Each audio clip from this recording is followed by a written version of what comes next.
Welcome back to our series, Next Level Relationships. Last week we talked about friendship God's way and how you can honor God through your friendships. And although our relationships with friends have their ups and downs and can sometimes be complicated, romantic relationships can be even trickier. Just look at the divorce rate. Almost half of all marriages today end in divorce. And so many people have such a jaded view on marriage that now it's super common for people to be in long-term romantic relationships and never get married. But this is not how God intended for marriage to be. God instituted marriage to be good and beneficial for us and to be a picture of Jesus and his relationship with us, his church. But somewhere along the way, people lost sight of what God's idea of healthy relationships look like. So today's one thing is, I will take my relationships to the next level by trusting God's plan for marriage. Now, I know you're all thinking, like, I'm really young. I have a long time before I even think about getting married, so why are we talking about it today? Because if you understand God's plan for love and for marriage now, you can begin to develop healthy habits and thoughts even before you ever go out on your first date. So, how do I take my relationships to the next level and trust God's plan for marriage? Number one, understand God's plan for marriage. Let's turn to the Bible to see what God has to say about marriage by taking a look all the way back in the very beginning in Genesis. The Lord God placed the man in the Garden of Eden to tend and watch over it. But the Lord God warned him, "You may freely eat the fruit of every tree in the garden, except the tree of the knowledge of good and evil. If you eat its fruit, you are sure to die." Then the Lord God said, "It is not good for the man to be alone, so I will make a helper for him who is just right for him."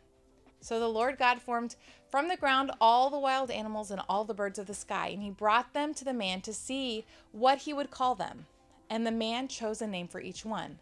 He gave names to all the livestock, all the birds of the sky, and all the wild animals, but still there was no helper just right for him.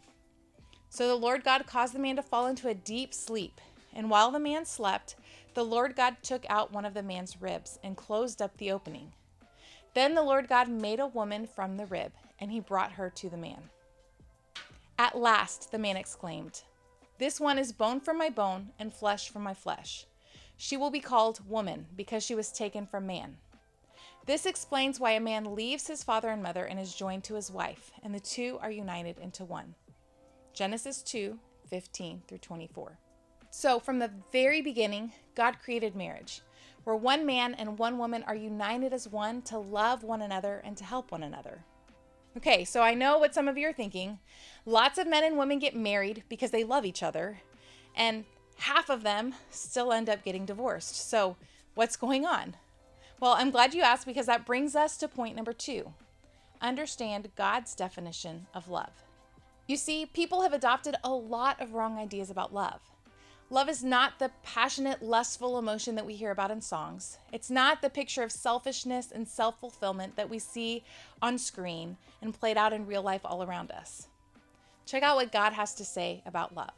Love is patient and kind. Love is not jealous or boastful or proud or rude. It does not demand its own way. It's not irritable.